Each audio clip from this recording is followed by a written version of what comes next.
guys good? All right. Well, good evening, everyone.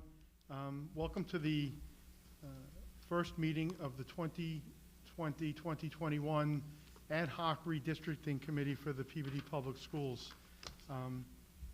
As we begin, I just want to state the names of the members of this committee.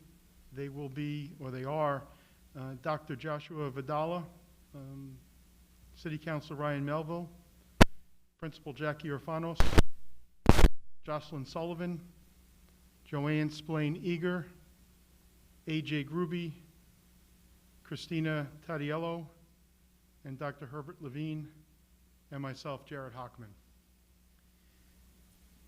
I just want to start out by thanking each of the 8 other people for taking the time out for this very, very important and worthwhile endeavor to try to look at and try to provide for a more equitable use of resources, both in terms of people and in space, for all Peabody Public School elementary students. We hope to get through this work somewhat efficiently. I don't want this to be a long, drawn-out committee. We purposely asked 9 and only 9 people to sit on this committee.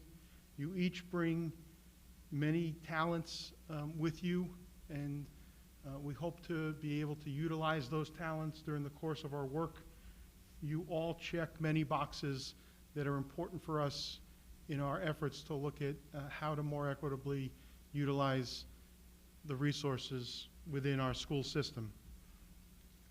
With that, I would like for each of you to simply just say hello, give a little brief description as to what your part is within our school system, and after we get around to the 9 of us, I believe Mayor Betancourt wishes to address you. So without anything further, if Dr. Vidala, you're hitting, by the way, there's 9 people on this team. I will call you a team. I'll refer to you as a team throughout this process. It's not unintentional. I think Ms. Eager might be an English teacher. Sorry to use a double negative there. In any event, Dr. Vidala, you're leading off tonight.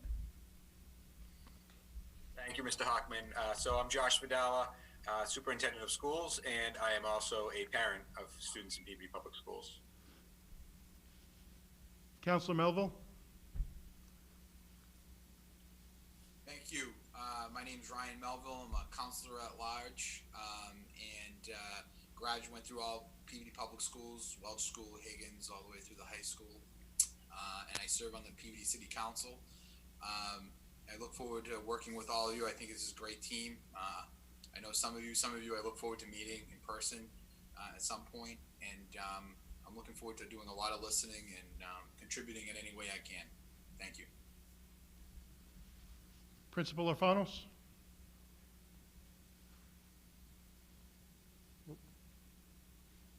We'll come back to Ms. Orfanos. Jocelyn Sullivan? It should be on. Hi, Jocelyn Sullivan. I'm the assistant principal at the South School. I'm also a parent in the district. Joanne Splain-Eager? Hi, I'm Joanne Splain-Eager. I am a 2nd grade teacher at the Brown School and just in the middle of my 28th year of teaching. And I'm excited to be on this committee. And I think that the last time we did this redistricting, not that I was on the committee, was when Jack Murtagh did it when I taught under him at the Kiley School. So I look forward to helping out with this. It has been a long time. A.J. Gruby? Hello, my name is A.J. Gruby, and I'm the school adjustment counselor at the Welch School, and I also went through the Peabody Public School system. Dr. Herbert Levine? Herb Levine. I am the grandfather of one child in the Peabody Public Schools and more to come, and retired superintendent. And welcome back, Principal Orfanos. Sorry about that. That's Technical all right. difficulties. Would you mind just introducing yourself? Hi, my name is Jackie Orfanos. I'm the principal of Center Elementary School. This is my 8th year as principal at Center School. And I'm looking forward to serving on the committee. Thank you. We do have one other member of the committee who is not with us tonight. Her name is Christina Tariello. Christina is the president of the Carroll School PTO.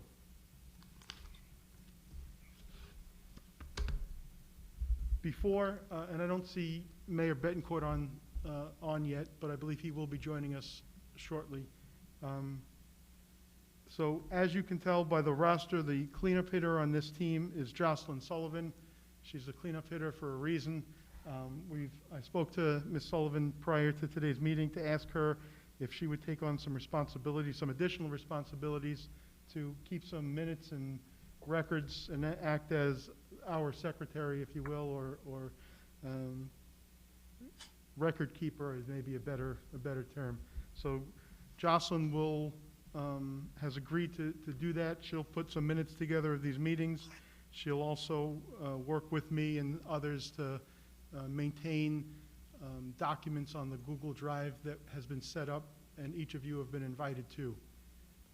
I hope that each of you have already had an opportunity to look at the documents that were put into Google Drive. We're going to go through a few of them today. So Dr. Vidala, I'm going to use the term doc, and both Dr. Vidala and Dr. Levine are going to both think I'm talking to them, so I'll try to use your last names too. Thanks, Dr. Vidala. So I've been on the school committee now for 11 years. I'll be starting my 12th year in a couple of weeks, and I've been advocating for redistricting since I first started here in 2009. I was fortunate enough to have the opportunity to sit on 2 redistricting committees, the most recent of which I believe was in 2015. We do have, so we're not starting from zero, we do have some resources available to us that we will need to be reviewed and updated and challenged. The first document that and the reason I bring that up is the first document that I've put together is really something that was developed and created in the 2015 version of this committee. I went through it, I manipulated it a little bit and changed certain things because certain things no longer seem relevant. However, we are a team. I hope that we're going to work collaboratively. Each one of you, as I said, brings different talents to this team. This is a draft that we're going to go through now. This is not a document that I expect this document to change dramatically before we wrap up our work on this committee. I put it out there tonight as a starting point because I think it's important for us to identify what our mission is and go through that. And after we're able to do that, identify the principles by which we're going to challenge the thoughts and ideas that we develop as we look at data that comes to us from various sources. So if we can start with the mission statement, and I'll just read it. This was the mission statement in 2015. I don't know if it's still, like I said, relevant to what we intend to do. The mission statement at that point was to create a new school boundary plan that will, to the extent possible, further the district's goal of providing the best physical learning environment by uniform and equitable utilization of facilities according to the needs of the educational program. So I throw that out there, and now if we can perhaps have some conversation about this and what your thoughts are as to either what it is and we modify it, adopt it, or just completely jettison it and start over. I leave that up to all of us to work on and decide. So I don't know if Doc, you're hitting lead off. Dr. Vidala, we're going to put you in the leadoff spot again and just ask you what your thoughts are on this.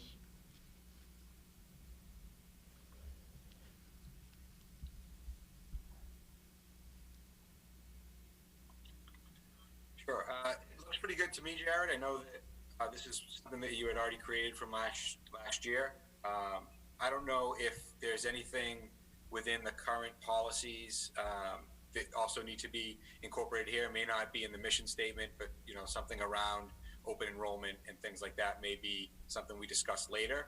But in terms of a mission, this seems right on par for me. I'm just going to go through the lineup as we did earlier, if that's okay with everybody, unless you want to raise hands or I would like to hear from each of you on this, just to get going. So if anyone wishes to chime in, I feel like Miss Splain-Eager now in front of a classroom. Mr. Melville, do you have any thoughts or? In general, I think this is a solid project mission statement. So when we talk about best physical learning environment, we're talking about class size, correct? I think that's a component of it, Ryan. Okay. I think part of it also, and we'll get to it later on, is when we look at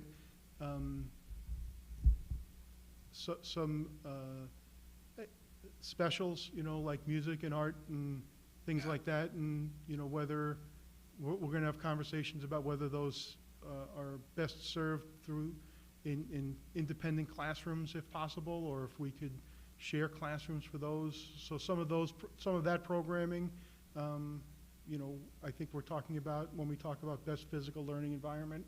I think we're going to see as we go through this some programming that takes place now isn't necessarily in a room that was designed to be a classroom. Okay. So I think that's a part of it as well. We're not talking about constructing new buildings or add-ons to existing buildings.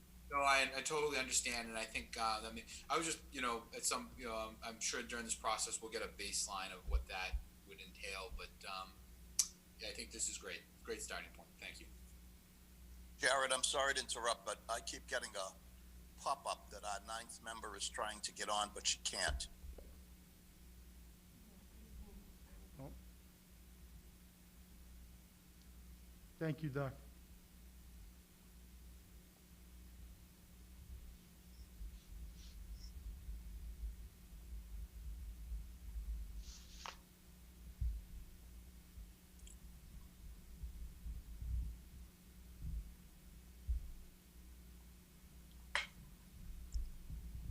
Jared, I'm not seeing anyone trying to get on from my end. Is there a public link they could join as an attendee and I can bring them in as a panelist maybe? It's Christina Tadiello. She's and I just asked Chris Mitchell to send her another invite. Great. So Jared, if we can get back to the top of the order, the only other thing I was thinking is would we want to add the phrase access to? So we talk about providing access to the best physical environment. I don't know if that's something that people have options and know that they we're going to create boundaries, and then there's like I mentioned before the policies around open enrollment where people could opt out of their neighborhood school, but we want to provide access to the best physical environment for all of our students. Okay. I appreciate the term equitable in that mission statement too. If I can just, Dr. Vidal, Ms. Tadiello is saying she's waiting to be let in. I don't know if you see her. If not, I don't know if Chris Mitchell does as well. He's the other co-host. She's coming in. We see her. Okay. I can just, Dr. Vidal, Ms. Tadiello is saying she's waiting to be let in. I don't know if you see her. Principal Alfanos, you are next in the lineup, so if you want to give us your thoughts on the mission statement, that would be great. I really appreciate the term equitable in the mission statement. I think that would be something, again, it's similar to what other panelists have discussed before me. I can speak for my school, where our gym is our auditorium, is our cafeteria, is our instructional space. So again, wanting to make sure that all not just center school students, but all Peabody students have equitable access to positive learning environments. comments. Thank you. Christina, are you with us? Yep, I'm with you. I'm just trying to get my camera working on here. Okay. Jocelyn, your thoughts on the mission statement, if any? Yeah, no, I agree with it as presented. I think it hits a lot of the big points, like class sizes and equity across the schools and the spaces. There is, it's very different from, every building is so different. I thought you might like this. You were on the 2015 committee with I me, was, so yes. we worked on that together a few years ago. Joanne? I agree with what everyone's saying. I think equitable and class size is very important too. And I think that, being, I am a little bit spoiled because I am in a newer building. And so it is different from many of the schools. But I do think that this, I guess one of my major concerns is the number of students at certain schools. The enrollment at the Carroll School, for instance, compared to the West School or the Burke School. And I think the whole time I've been teaching, it's sort of been like that, although growing at the Carroll over the years. So I guess I would just, equitable I think is very important as well. Yeah, Joanne, that's a big reason why we're here. Something that you've identified already. I think we all know, and those are the things that we need to look at. AJ? I agree with pretty much everything everyone said, where I think it's a great starting point, but I do think having the conversation about making things equitable is important. Dr. Levine? Yeah, I think the mission statement is fine the way it is as a general statement. That's what a mission statement should be. The way it's written, it can pretty much cover anything that we get into specifically later on. And in reading through this, Jared, I know that you included some references to things like open enrollment later on down the line, and that'll be great. But somewhere along the line, I'm going to be very concerned about equitable being including ethnic background, language, and cultural heritage in some of our schools, and how we address the large numbers of kids in some schools that are immigrant families and nearly none in other schools. Yeah, Doc, we will get to open enrollment. We will get to restricting waivers and things like that a little bit later on tonight. Christina, you really haven't missed much so far. I just said hello to everybody and thanked you all for joining us, and asked, why don't we go back? We asked everyone to just introduce themselves, so if you don't mind telling us who you are and what your involvement is in the Peabody Public Schools. Sure. So my name's Christina. I live in the Carroll School District, and I have 3 children currently at the Carroll School, kindergarten, 2nd grade, and 3rd grade. I'm also the president of the PTO, going on my 2nd year in that role. And I'm very involved with our school and our community, and just kind of really wanting to get more involved into the city itself. We've been here, me and my family and my husband, for about 10 years now, especially with all my kids now in elementary. Just kind of get more kind of involved into the depths, and this is a great role, I think, to kind of step into that position. Thank you. We're now also talking about a couple of the documents that were in the Google Drive that we created. I don't know if you had a chance to look at those. Yep, I popped on. Okay, great. So we just read the project principles, the mission statement, and was wondering if you had any thoughts about that, or any additions or deletions that you would like to see to that statement? I think it's a great, I feel like it's a good plan right now. I'd love to kind of see it evolve a little bit more, kind of bring in the diversity within the different school districts. We've just touched upon a little bit, but I feel like it's a good plan as is, but I feel like we could be adding a little bit more and changing. some wording and kind of looking at different aspects of it, which that's what I kind of want to be here to kind of delve into that before I start, saying change this, change that. But I agree with what everyone said so far. Okay, so tonight we're going to use this meeting, I think, to go through some important documents and go through some of the language in those documents. These are all on the Google Drive, where I think we all have the ability to we certainly have the ability to access the documents, and I think we have the ability to amend them. So, we'll go through these, and we'll open up our next meeting with some comments, thoughts, and ideas that you guys have been able to put together over the time between now and our next meeting. There are, I guess I'd like to see a change in not only the equitable utilization of facilities, but also add staff to that, because I think that's an important part of it, and I think that's a big manner in which our school district has changed in the last 5 years. Is we've gotten better. AJ is a good example. We've gotten better at ensuring that we have school adjustment counselors in each building, which I don't think we had in 2015.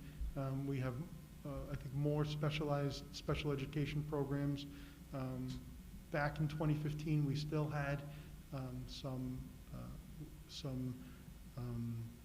vocational programming that was down at the old Higgins building that is no longer present, but we have new programs up at the high school. So we might be able to talk about some of that stuff in terms of staffing as well. But just to move on to the project principles, and I'm going to read these because we do have an audience tonight, and I want to make sure everybody hears what it is that we're seeing in case they're not able to see it. So just to start out with the project principles, every redistricting project must be guided by principles or rules. These rules are used to direct the district boundary designers in their decision-making and to provide equity in the redistricting product. The redistricting options reviewed by the team were guided by the following project principles. These principles are presented in no particular order. So we are the boundary designers and we are the team. And we are going to use principles that we will agree upon to challenge whatever thoughts and ideas that we develop as a result of the information and the data that will be presented to us through the course of our work. So I'm just going to read through these. If anyone has anything that they would like to say about any of them, when I'm done reading, we can talk about as many of them or as few of them as the committee wishes. And again, these are, this is a draft. This is certainly not anything being imposed upon the committee. These were just some thoughts and ideas that I took from both the time I was on a redistricting committee back in I think it was 09 or 2010 and 2015, and put them down. So I'll just read through them. The redistricting plan should have a positive impact on the performance of the Peabody Public Schools. 2, an important objective should be class size equity across all buildings. 3, the plan should result in efficient and appropriate use of space at all buildings with appropriate use of specialty rooms for art, music, library, and storage. 4, to the extent possible, district boundaries should be logical and bordered by natural boundaries, such as major streets, highways, railroad tracks, bridges, etc. 5, wherever possible, students who live within sight of one school should not be transported to another school. Students should not walk or be transported by one school to reach his or her destination school. 6, the redistricting product should maximize the use of walking paths to school. 7, domicile, determine which elementary school a student will attend. So we have some students that live in multiple residences during the course of any one particular year or part of a year. We're going to focus on their domicile, and that would be the address by which is listed with the school district for their attendance in school. 8, boundaries must consider the placement of special education programs. 9, To the extent possible, boundaries should maintain the concept of geographic zoning, keeping geographically contiguous neighborhoods within one school district. Neighborhoods and condo or apartment complexes should all go to the same school. 10, boundaries should promote an efficient system of school bus transportation. School starting and ending times might be an important area that we look at here. 11, the redistricting plan, it should really be plans, because I think we're going to develop multiple plans. Should invite staff and community input, be widely published and accessible on the internet, and be professionally presented to the various school constituencies at scheduled meetings and forums. Boundaries must consider projected student population growth within the school boundary. The boundary plan should anticipate future growth to the extent possible and be, quote, built to last. 13, the redistricting plan must be perceived to be equitable on its face. The plan must be simple and easily understood.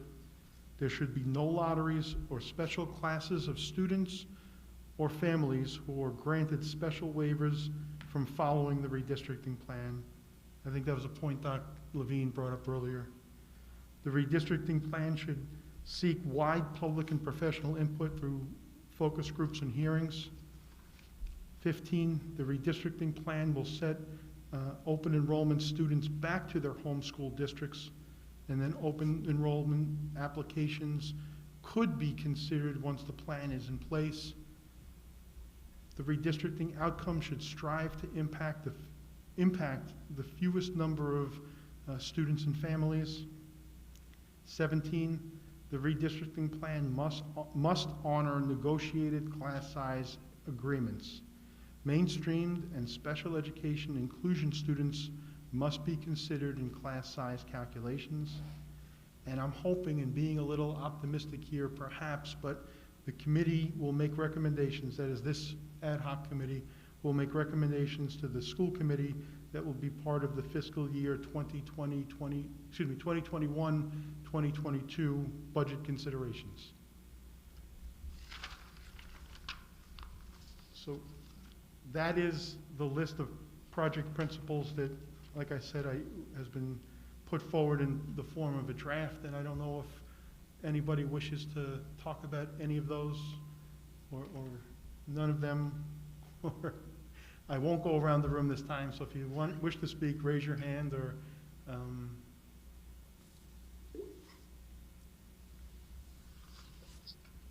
Mr. Hockman? yes. I'll jump in. So in number 17, we talk about mainstream and special education inclusion students. I think we should also consider English learners in this group. And to Dr. Levine's point earlier, that would also address some of the equity issues around the racial and cultural and language proficiency areas that we'd like to see addressed. So I don't know if we can add that into number 17. I think that's a great idea. I agree.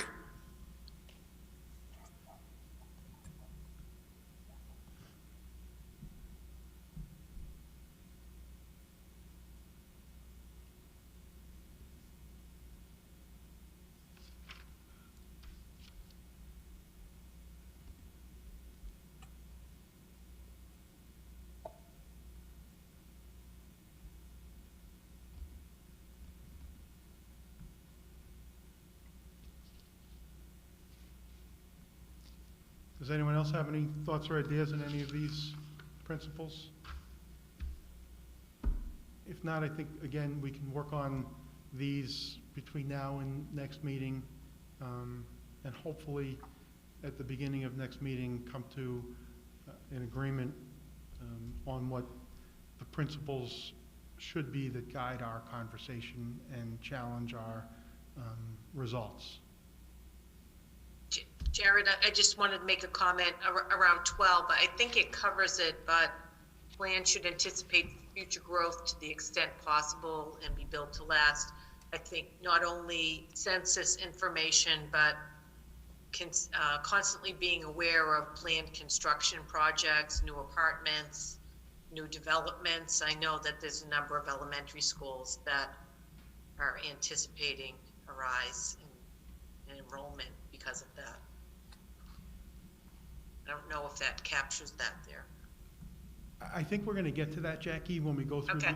how we guide these principles, which will be the next thing we do. But yeah, those are all things that we do need to consider. We don't want to, as a district, redistrict frequently. I think Ms. Eager mentioned the last time it was done was, I think, 2002 or 2003 or so. It's been a long time. I don't think we should go this long, but I don't think we want to, as a school district, do this more than once every 10 years or so, unless something dramatic obviously happens that forces us to. But yeah, we will get to all that.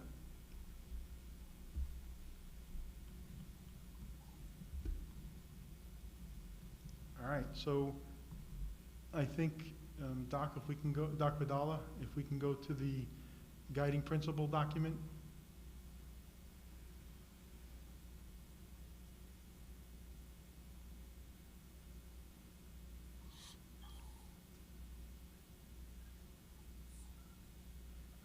So again, this too is an initial draft of these.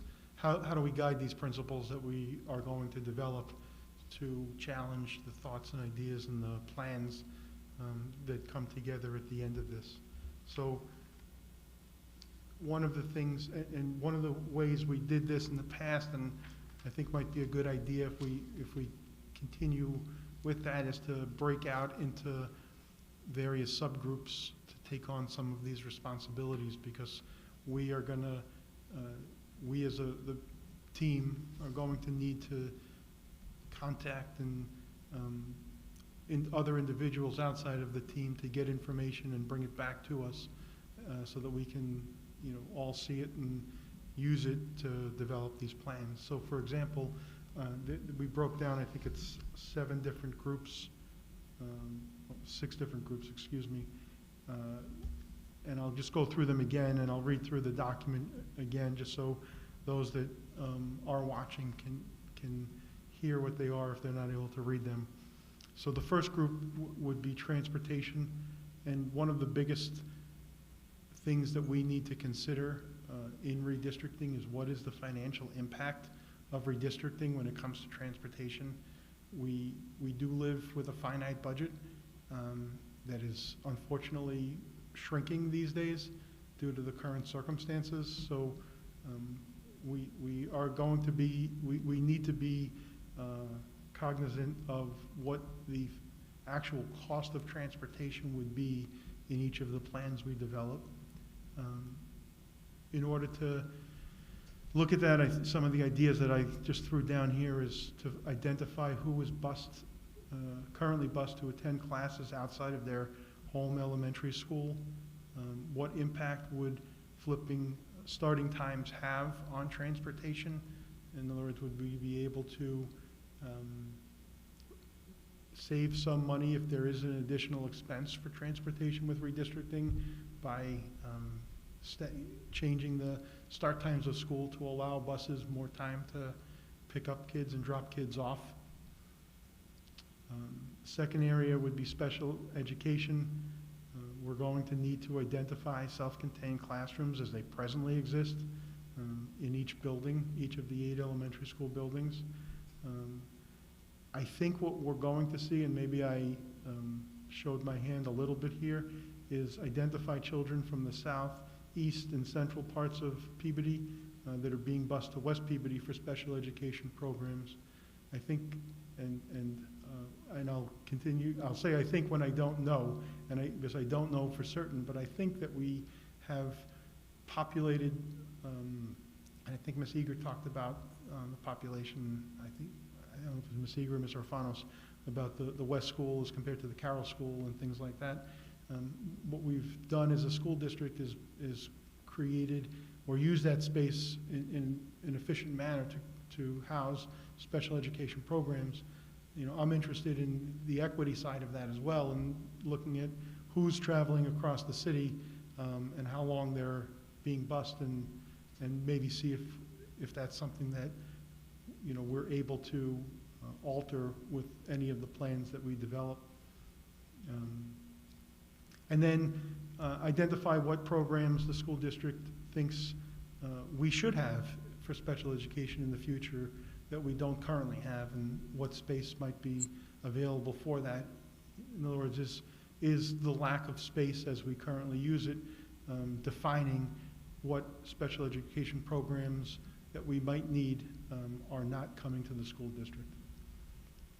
3, and I think Mr. Fanos brought this up, community development is what I just called this portion. Identify building permits that have been approved in the past 5 years, and what elementary school district each building project is located in.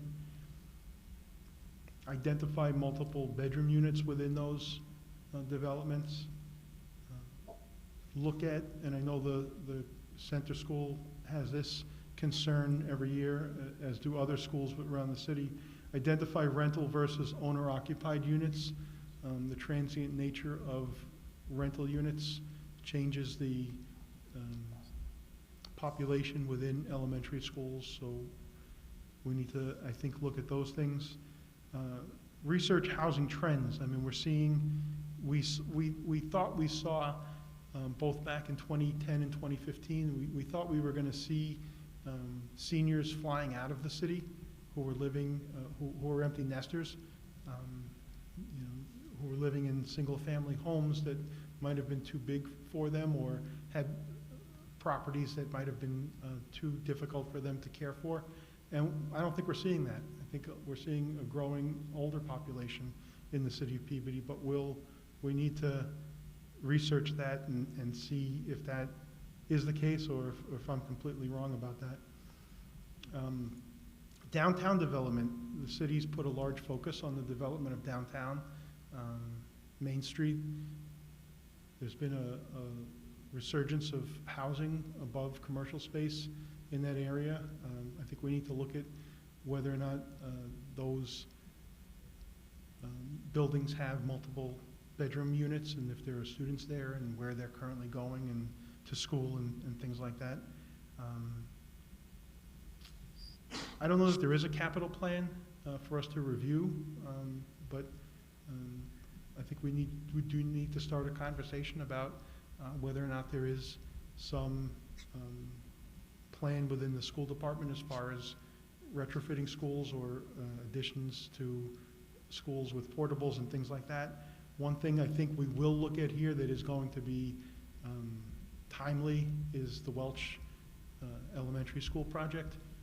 There is a portion of that budget that is devoted to swing space, and it would be nice if we would be able to work on that and see if we were able to find swing space for that project and those students, and with the hope of keeping that swing space money that's been earmarked or allocated. I don't think it's been allocated yet, but at least earmarked in the project, and allow for an additional $1.9 million worth of improvements to that building, or to the instructional programming in that school. Actually, I think that I added that at the end, so I covered that twice. The next area would be demographics. So we do need to look at census and other data to determine the mean, median age, and median age of residents within the city. I think we need to look at birth rates in the city over the last 5 to 10 years. We need to work with community development, with mapping of people within the city, and always consider equity regarding economics. I think we look at, as a measure of that, students who are on free or reduced lunch, perhaps students who are English language learners, and other criteria that, again, we will develop as we go through this together, and define what these guiding principles will be. Specialists. So what currently exists in each building? What I'm talking about here is primarily art and music and libraries and We used to look at computers, but I don't think we have any computer rooms anymore. So we've saved space already with Chromebooks that we were able to get for the district. But what would these services look like on a cart? In other words, at some point through this, we may decide that the best use of the room that is currently an art room is a classroom. And that allows us to get to or create a plan that we think is beneficial for the school district. And we may not. We may agree that, we may come to the conclusion that each of these specialists require either their own room for the best service to students, or a shared room depending upon space within each building.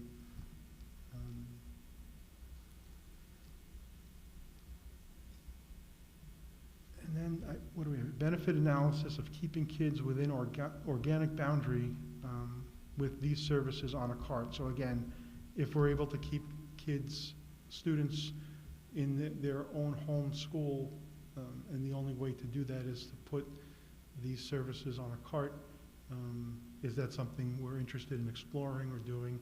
And again, I'm just throwing out ideas. I'm not defining what we're doing at all. We do need to look at the physical buildings themselves, and we do have some maps, and we will get a lot of help on this. How many rooms are in each elementary school? How many rooms are being used for instructional purposes? You know, again, I think, Ms. Eager, in your building, there are rooms that are being used for instructional purposes that weren't designed as classrooms. And we need to look at things like that, and if that's something that we wish to continue, or maybe are compelled to continue based upon what we find, or is it something that we're able to address now with a comprehensive redistricting plan or recommendation of a plan. Certainly the population of students in each classroom and building, we do have contractual obligations which we will honor, and we must honor, and we should honor. And then what are the best practices for students in classrooms? And I think that we have a lot of educators on this team, and that's for good reason. And I think that when we look at pre-K to 5, I think you'll each bring different ideas or thoughts to the table as to, you know, I think we currently look at, you know, pre-K to 2 as a group and 3 to 5 as a group, and I don't know, and that's the way it's always been presented to me. I don't know how much difference there is between 3rd grade classroom and a 5th grade classroom, and, you know, what we're able to do in terms of populations in those grade levels, whether they need to be consistent or if we're able to fluctuate them for best educational practices for both students and staff. We also do need to concern ourselves with the use of rooms other than for instructional purposes. We do have offices in each elementary school. We do have, for staff, for administrators and their assistants, we do have office space for nurses in each elementary school. We do have office space for guidance counselors and school adjustment counselors. One of the things that we are learning through COVID-19 is that some of those spaces have deficiencies, both in terms of ventilation and location within each building.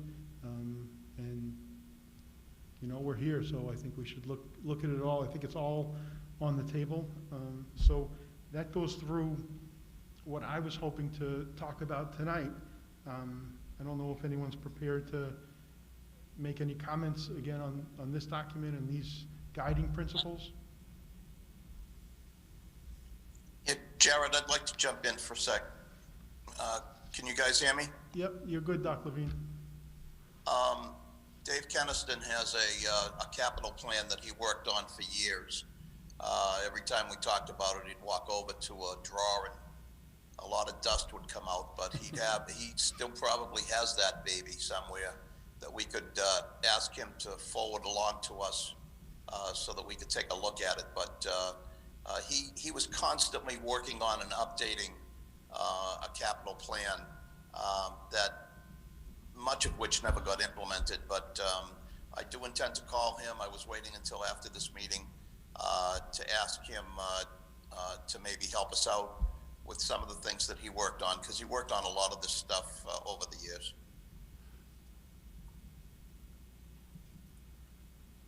Yeah, Dr. Levine, I think that's a great idea. For those of you that don't know Dave Kenniston was a longtime business manager here in Peabody, worked certainly on the 2015 redistricting committee. I think he was co-chair of that committee. He might have also worked on the 2002 redistricting, which was the last time it took place in the city. But no, I think that's a great idea, Dr. Levine, and make sure to say hi to Dave for me and pass along his contact info if you can. I will, yeah. I believe that David also worked on the 1898 redistricting committee, but I will. I do remember going to his office in the Kiley, and he had a wall full of drawings, blueprints for each school. Oh, yeah. And you are not wrong when you say dust would fly when he pulled one of those out. Yeah. And he did so with a lot of excitement. He was always eager to challenge things and work on improving things. So I hope he's well, and like I said, say hello for me. Will do. Hey, Jared, it's Ryan Melville. Okay, hi Ryan. Hey. By the way, this is weird, running a meeting partially virtually and partially in person. So I'm just saying your name so everyone out there knows who you are. I don't mean to. That's fine. All right. Yeah. This is I thought this was pretty comprehensive. A couple of questions I had was where I went on when we first started moving on this, I didn't see, is there like a map? I know we have like ward maps and precinct maps. I went on the school website earlier today, and I know there's a registration process, but I wasn't sure whether we would see like streets that are encompassing for which elementary school that they would be attributed to. I was spoiled. I literally abut the elementary school that I went to, so I never had to worry about which one I was going to go to. I didn't see anything on that. I think that would be helpful in some of this discussion as well. I'm not sure if it exists. I'm assuming there's something. We have a document in all the elementary schools. It's an index. Yep. I don't know who is the keeper of that document, but we have it. Yeah. Maybe, I know the fire department does the maps that we use, which has all the wards on them, but I also think it would just be helpful because when we're talking about the community development side, which I'd be happy to help on the demographic and community development side, on those two specific, not only because I'm on the Welch School Building Committee, but obviously much of the discussion on building goes to the city council, and I'm familiar with a lot of those projects. But I also think having just a map, we can identify where those projects are going to be, and then kind of bleed out from those locations what particular elementary schools would be impacted. I think that would be helpful. It's kind of, and I'm happy to look into getting something made up on that. But that was just a thought. I wasn't sure if a map already existed. I think it would be helpful for the public as well when we talk about what areas are going to be impacted. Yeah, Ryan. Yeah, great ideas. We do have a map of the school district with boundary lines that are drawn, and there's the one that I see has a whole lot of dots, which represent students that go to each elementary school, and we will put that in the Google Drive as it most recently exists. I don't know if it's 100% accurate, but I think that is a great starting point. I think also the city map, I think, is it Lieutenant Tremblay at the fire department that puts that together? I believe so. Yeah, I mean, that if we can get that on the Google Drive also, because I think it's important to look at the development, which you guys generally consider by ward and not necessarily by school district, and at some point maybe we can, superimpose those maps to look at the, development that's been permitted and where it fits within either a school boundary or multiple school boundaries. I'm sure there are some developments that may cross the school boundary lines because we don't break the school boundaries up by ward. There's 6 wards, we have 8 elementary schools, so there may even be some overlapping of developments that have been approved into multiple elementary schools. So, but yeah, those are great ideas, and we will get those up on the Google Drive. If you can work on the fire department map for us, that would be great. Yeah, absolutely. And in terms of jumping into one of these categories, and each one of these categories that I've talked about tonight will wind up being a subcommittee to the subcommittee. I'm not asking anyone to, you know, tell me where they wish to go tonight, but offline, maybe within the next week or so, if you can all shoot me an email or a text or a phone call. Just because I think you're right, Ryan, you do have a particular talent that none of us on the committee have in terms of your access to information that comes through the city council, and the timeliness in which you receive it. So that would be a great area for you to work on, and we do appreciate that. So thank you.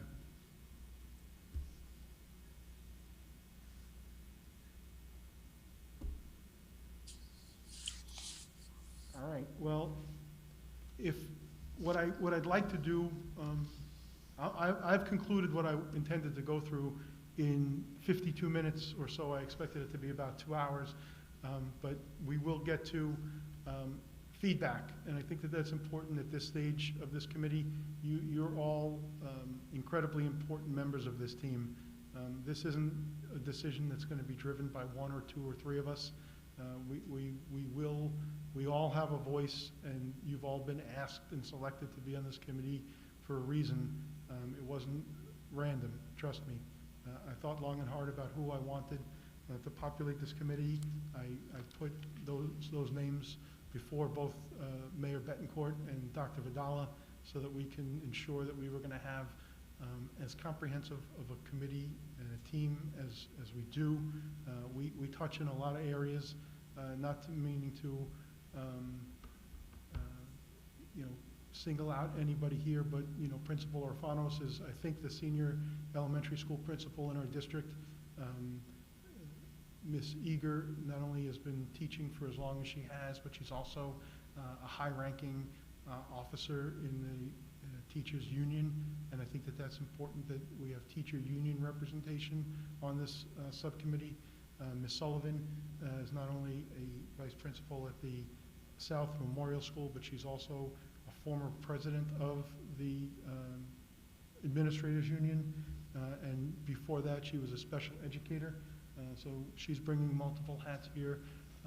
Mr. Gruby is a school adjustment counselor, something that we talk about at school committee meetings all the time. I know our staff, our administrators talk about mental health all the time. It's an important component that we need to consider, particularly in this environment, this day and age, when we develop these plans. So Mr. Gruby, in addition to that, is a school adjustment counselor at the Welch Elementary School, which is a school that has the highest level of poverty in our school system. It has the highest number of students on free or reduced lunch. Actually, the school is all free lunch because of the high level of poverty that exists in that building. It also houses, I believe, more English language learners than any other building in the city. So he's here for multiple reasons as well. Dr. Vidala is our leader. He is the leader of our school district. He's come on board relatively recently, but there were a tremendous pool of candidates for that position this spring, and Dr. Vidala was selected for a number of reasons, and he's shown that he is the right choice, and he you know, needs to continue to lead us, and this is I think one of the areas in which he's going to show all of you what I already know, his tremendous leadership qualities and abilities, and he'll bring that out through the course of these meetings and the work that we do.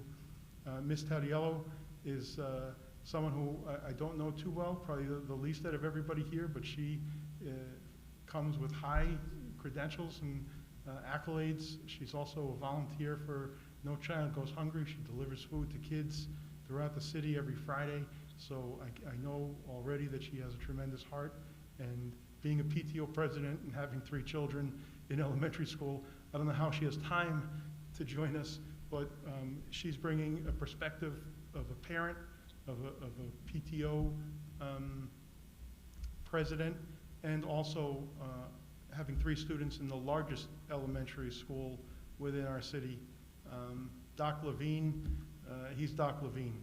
You know, Dr. Levine brings just a tremendous amount of institutional knowledge that started with, not to embarrass you here, Dr. Levine, but the 73 bus riots in South Boston and the integration of schools, and just brings with him a tremendous amount of knowledge when it comes to equity that goes back historically, and he's going to share that as well as his numerous redistricting projects that he's worked on as a superintendent over the course of his career.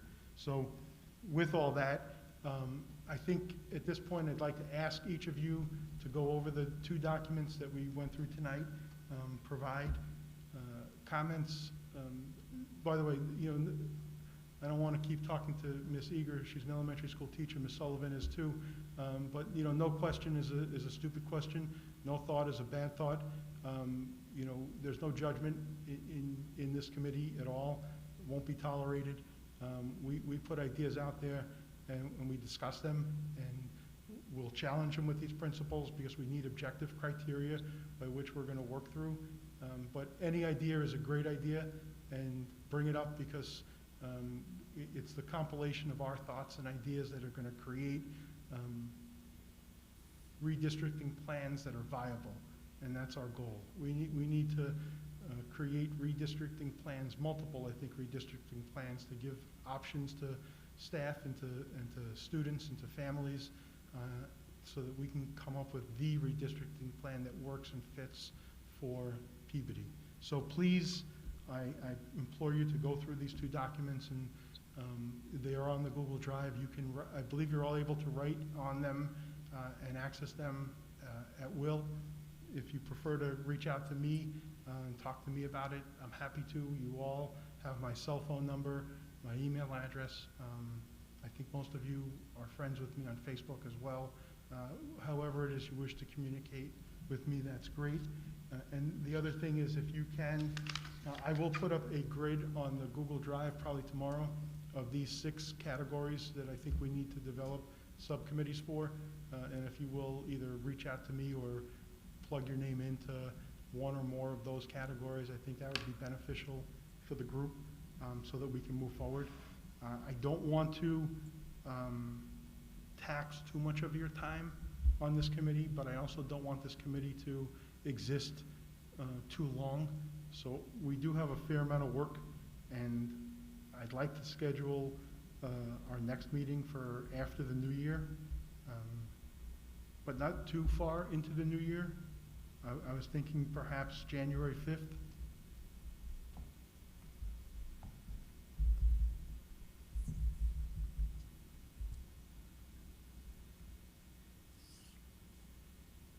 Is that a date that's, we're all looking?